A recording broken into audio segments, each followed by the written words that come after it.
You weren't on especially good terms with your cousin, were you, Mr. Farr? We had one little tiff, yes. How long did it last? Oh, about 45 years, I believe. Do you remember the occasion for this little disagreement? As rather small boys, we had a fight over a plum cake. And what was the result of this sanguinary encounter? He loosened one of my teeth. What did you do to him? You will pardon me, my lord. I tore off some of his clothes. You remember a thing like that after 45 years? Oh, yes, I remember it very well. I remember... You remember what, Mr. Farll? I'm not sure that I care to say it in mixed company. With his lordship's permission, perhaps you'll whisper it to me. Thank you.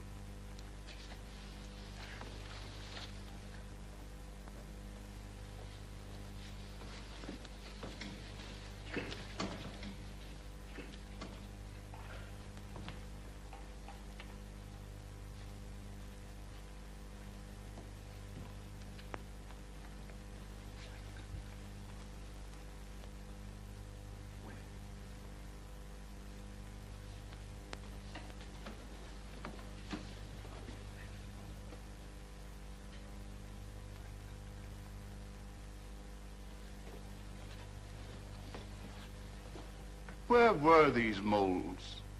Right here, two of them. On the left collarbone? Approximately. Were these moles close together?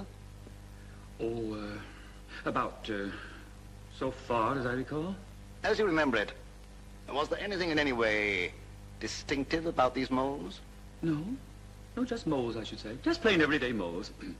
Was either of them hirsute? I beg your pardon? Hirsute? Do you see the gentleman whom the defendant in this case offers as Priam Farr? Yes. He is hirsute. Oh, you mean crazy?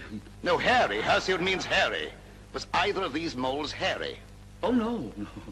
No. These moles were, quite clean-shaven.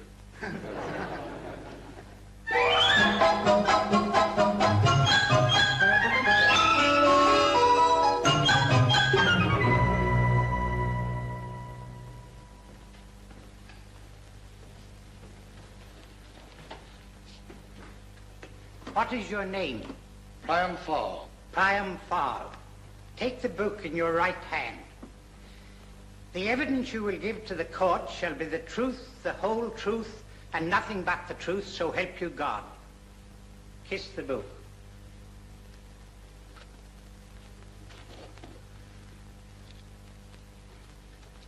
Will you give the court your name? Priam Farr. Are you sure it isn't Henry Leek? Very well. It's Henry Leek. But which is it? Either. Well, what are you known as? Both. Mr. Leek. Farll is the correct name, my lord. Oh, very well, Mr. Farll. Aren't you interested in a just and equitable solution of this action? I can't honestly say that I am, my lord. But you're under oath. I realize that, my lord. And if I so much as hinted that I cared tuppence what happened to either of these miserable money changers, I should be guilty of the most outrageous perjury. Henry. Very well, my dear. You may continue if you wish. Now, Mr. Duncan Farll has testified that as a small boy he fought with his cousin Priam. You would, of course, remember that. I fought with him many times and defeated him on each and every occasion. During one of these battles, he observed that Mr. Priam Farll had 2 small moles on his body. Have you any such moles, Mr. Leek? I have. You have? I have. Where? Here. Go on. Ask him. Then, of course, you will be good enough to show your moles to the court. No, I will not. What? I said, no, I will not.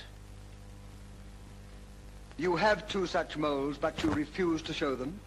Precisely.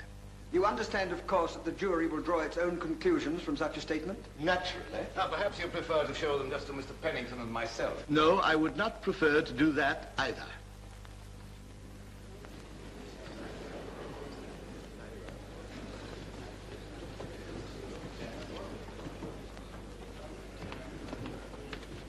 Order in the court.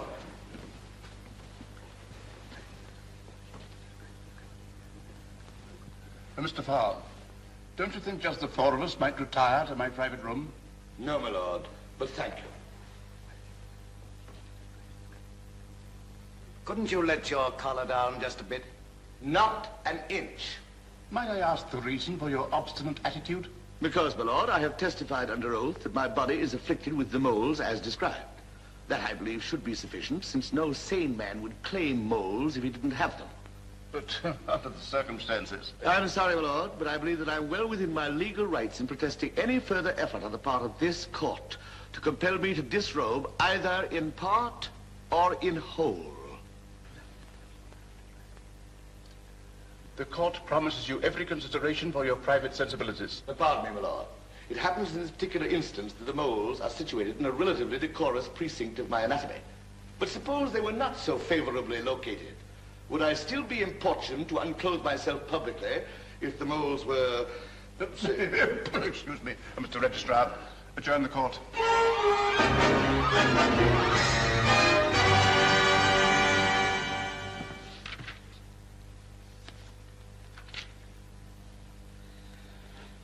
Well, I'm afraid he's right.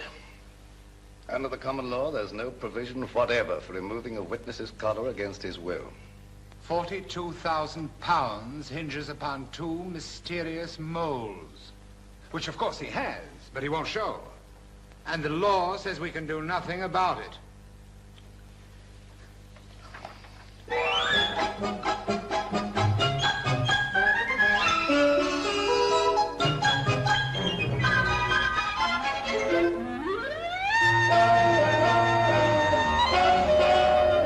It's no use, you know.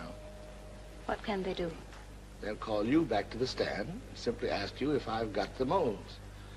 And if I tell them? The case is over. It's goodbye to Putney. It's goodbye to peace and quiet and happiness. It's goodbye to everything. Goodbye to me?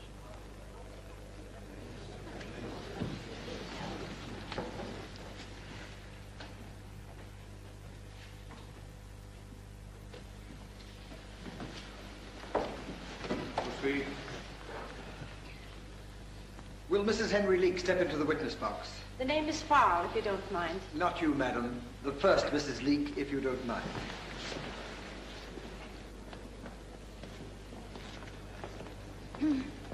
Just Mrs. Leek. Will you take the witness box, please? Rest of you back to your seats.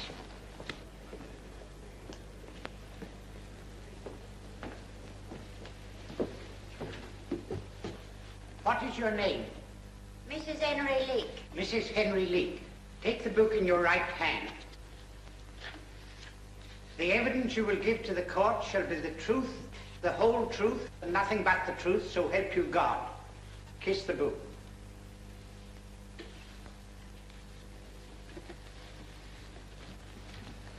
Your name, please? Mrs. Henry Leek. When were you married, Mrs. Leek? June 12, 1875. May I ask, where is your husband now? Him.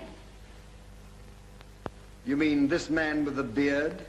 Well, he didn't have a beard when I married him. That's something new he picked up. But are you positive that this is the man? Oh, yes, that's my Henry, all right. Mrs. Leek, will you please tell the court whether this man, your husband, the father of these three manly sons, had any bodily disfigurements? Pardon? Had he any birthmarks?